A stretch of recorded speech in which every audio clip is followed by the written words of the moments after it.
Okay, so hi everybody. Here I am back again with our another birth spotlight, and I'm here with Denise Shields, who is like graciously giving her giving us her time. Wait, put my teeth back in, and so I'm really grateful for that. And I just did explain to Denise a little bit before we started recording about my mission for this. So I want to repeat it again here, and that is that I do believe in my heart, based on 26 years of experience in the profession, but also just myself having three kids, having three births, that birth experience is a life experience that has the potential to inform other experiences, or just, a feeling throughout life that can be one of either confidence, or one that, perpetuates this feeling of intimidation around healthcare providers and other communication relationships. And so, I really want to bring stories to everybody to help them to hear about other people's experiences, and then maybe try to like dig a little bit to see if there are any connections. And so that's what we're doing throughout this Birth Spotlight series. And so I really just want to kind of give the floor to you at this point, Denise. I know we talked about how we weren't going to like just reiterate every detail of a birth story, but I would love to know, I know you have two children, and I'd love to know basically what your birth experiences were like. Okay. Well, my older daughter is 16. So I went into labor at home. Everything started. I was actually with my mom, and I was telling her symptoms, and she was like, "You're in labor." And I was completely like, "I am not. I am not in labor," but whatever. So my husband and I had decided that I wanted to stay home as long as I possibly could before going to the hospital, and I did not want an epidural or anything. So that's what we did. And he wasn't home at the time, but he came home, and we stayed home as long as I could. I took a shower. I did like everything that I possibly could until my contractions were pretty close. So drove to the hospital, and he always tells the story that I was literally like climbing over the seat because I couldn't sit. And then once I got there, everything happened pretty quickly. They moved me right into a room, and my contractions were coming pretty quickly. And then when my daughter was born, she was blue. And it ends up that the cord was wrapped around her neck, and her first APGAR score was a 5. And I didn't know if she was a girl. She wasn't crying. I didn't hear anything. And then the doctors were all just yelling to get peds in there. And then all of a sudden, she just started crying, and like everything was okay. And her next APGAR score was a 9, and she was fine. They cleaned her up, and then I got to hold her, and I knew I had a baby girl. And then we breathed the sigh of relief, and everything was fine. But I still, I wouldn't change anything. Like I still wouldn't have wanted to get there earlier. I still wouldn't have wanted an epidural. I wanted natural. And I'm grateful for the doctor that ended up delivering her, because she is a slight female, and she had small hands, and was able to do what needed to happen in order to safely deliver Emma. And I think if there was a different doctor, they may have used forceps, I think, right? That. So what happened at that time? Because you kind of jumped from like everything was good in labor, you didn't have an epidural, you did great, and then Right. And then I don't like, it's a little fuzzy because it became a little chaotic, but her heart rate slowed down, and all these, I was fine, but her heart rate was slowing down. And then I guess they realized that the cord was wrapped around, and I heard them discussing, using forceps, and then they were discussing possibly having to do a C-section. And I really didn't want any of that. And so my husband and I were, a little adamant about doing whatever they could. And she said she was pretty confident she could do it. And she did. And thank goodness, obviously everything worked out fine. I'm going to ask you a question before you go to your second birth story, but if I said to you, what part do you think that you played in things turning out well? Like specifically in the moment, the fact that she was able to be born and birthed without the use of an intervention like forceps. Mm-hmm. And then just in general, like an overarching feeling of what your responsibility was in the experience. I felt really strongly about not having any drugs, no epidural or anything like that.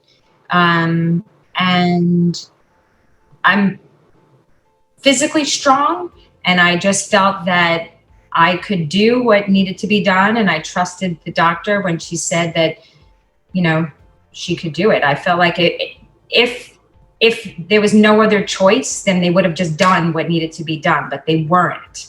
So I think we tried to stay calm and stick to what we wanted to happen, and we were just so lucky that it went the way that it did.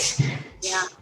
And, just from my estimation, not that I was trying to pull this from you because I truly wanted to know your thoughts around it, but from my estimation, whatever it was, I can't imagine that it was just a choice that you didn't want to have a medicated birth, because I'm sure you had to do other things. You had to utilize other things in order to get through the contractions and that. So, the fact that you put whatever effort you put into this upcoming labor to that extent, the stuff that you had control over. And then maybe even in the moment, like you said, a lot of it was like your, however much you could have been, calmness around the situation, trusting your doctor in a moment where you knew that this was like medical decision that you couldn't do a lot about, right. But also being open to allowing her to guide you at that point in time. Right. Like I truly felt if she did not think it would be safe for Emma to be born the way that she was, that she would have been like, I can't, like we have to go a different route at this point. I'm sorry, but plan has to change. Yeah. So, I'm just curious to know, did anybody ever come into the room when you were in labor and try to talk you into having an epidural, or I think so. Yeah, only because it's unfortunately still to this day, it's not that common for. Oh, I know. I don't know many of my friends. Like, I don't know many people that made the choice to not. But I was so happy that I did, because I was able to nurse her in recovery, and I was able to get up and walk to the bathroom. Like, I didn't have any issues with numbness or anything like that. Like I could just be, and get up and walk and hold my baby and nurse my baby and do everything I wanted to do, which is what I wanted. So. Yeah. And you were really aware of that beforehand. Right. For your goal. And then you were really aware in the moment that that's right. what the experience was. Yeah, that's awesome. Okay. So number 2. Much less exciting, thank goodness. But not that exciting. I went into labor. I was home in the morning. I had to wait for someone to get here to watch Emma because Brian was already at work. And so my parents came and picked me up and drove me to the hospital. And my contractions, everything was moving much slower this time. I guess I didn't stay home quite as long as I did with my first birth. So they actually ended up giving me Pitocin, which, looking back, that might be the one thing that maybe I would have tried to not let happen. But, and then it sped things along to the point that like my contractions were really, really painful. And I broke down and I asked for an epidural, but it was too late. So I'm glad that happened, because I really didn't want to, but I was so uncomfortable. And then from there, I think everything was pretty quick, pretty normal. Like, and they gave you, what was the reason that they wanted to give you Pitocin? I think things just weren't progressing, like, I guess, fast enough. I don't know who decides what's fast enough. And, looking back, like now I'm like, why wasn't it fast enough? Like what, but they said like, this is what we should do. So we said, okay. Yeah. And it's interesting that the actual outcome was that you didn't get the epidural because it was too far along. That, literally, I don't know if you've ever made this connection. It sounds like just that one intervention of Pitocin, which is what caused the contractions to be so right.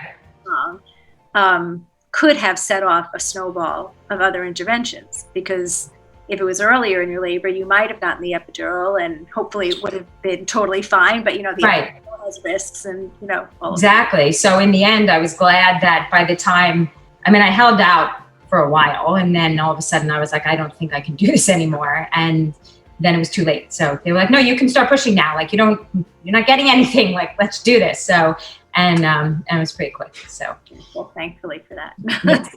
Yes. All right. So here's a big question for you. If you were to talk to somebody now who is planning a family, or somebody who's currently pregnant, I'm sure it doesn't sound like you've given this a ton of thought, but I could be wrong. Because, usually when you have fairly straightforward births, you're like, okay, everything was great. It went exactly like I wanted it to, or pretty much like I wanted to. And let me just skip on to the rest of my crazy life. Right. But if you, I'm kind of like forcing you in a way to think about it now, is there anything that any words of wisdom you would give to people who are going through this now? I think it would be to trust your gut and to go in with a plan, do the research and know what you want, but understand that things don't always go that way. And sometimes things do have to change, but to trust your gut. And, if there's something that you truly believe and want, that you need to be your own advocate and stick to that. Obviously, all being safe, but I think it'd be that, to not let people talk you into something that you don't want just because they're the doctors. Yeah. Okay. So now I'm going to grab onto what you just said, even though that sounded like such a good question to wrap up with, but nothing else. So what would you define as safe? Like, what in your mind right now, what does that mean? Like, how would you say to somebody, this is how you can, increase the chance of a safe experience? Oh, that's a tough question. I think that being informed and knowing the risks with certain interventions, and really having a doctor that you trust, are probably the biggest things I would say. Information is powerful. So just being informed and knowing what you want. Yeah. It's amazing. I could think of, other people might think of other things, and I'm not saying that it's right or wrong, but I love that perception of safety, because I've heard so many different perceptions of safety. And again, I respect all of them, but that's just so where my mind goes also. Yeah, because I think, with Emma, it came down to a matter of what was safest for her. Like I said, I was fine. It was her, and what was going to be the safest way to deliver her. And Brian and I had to know what we wanted, and really trust that the doctor could do what we wanted without harming our baby. So that's why I think information is important. Yeah. Well, I'm glad that you don't have any horror stories to tell. Me too. We hear them a lot. Right. Absolutely. Really a blessing when you can have that kind of experience twice. Mm-hmm. Yes. And I loved being pregnant. I loved it all. I really did. Well, now people are going to come after you. It's a good thing they don't know where you live. You say things like that. I did. I don't care. I really did. I loved it. Well, I totally relate. I shouldn't have said that. But I really do understand and appreciate how, you and I had a pretty easy time of it. Right. Which I get. Yes. The whole, I was like maybe a little nauseous during my pregnancy. Mm-hmm. I never had real morning sickness. I always think that that's the worst thing. Right. I didn't. I had heartburn, but whatever. I slept sitting up. It's okay. Right. Out the way. Right. It's really a blessing when you can have a pregnancy that doesn't feel like an illness. Mm-hmm. Absolutely. Yeah. Yes. At the end of the day, I always say it is true that having a healthy baby is the most important thing. But of course, that goes without saying. And there is so much more behind a powerful and empowering birth experience that a lot of people just don't think about. So right. I'm really glad Yes. you shared your story, and I appreciate it so much. Thank you. And thank you for doing this. It's amazing. Yeah. We'll help people maybe. Yeah, I hope so. Maybe we'll just entertain people. That would be Right. Whatever it is, right?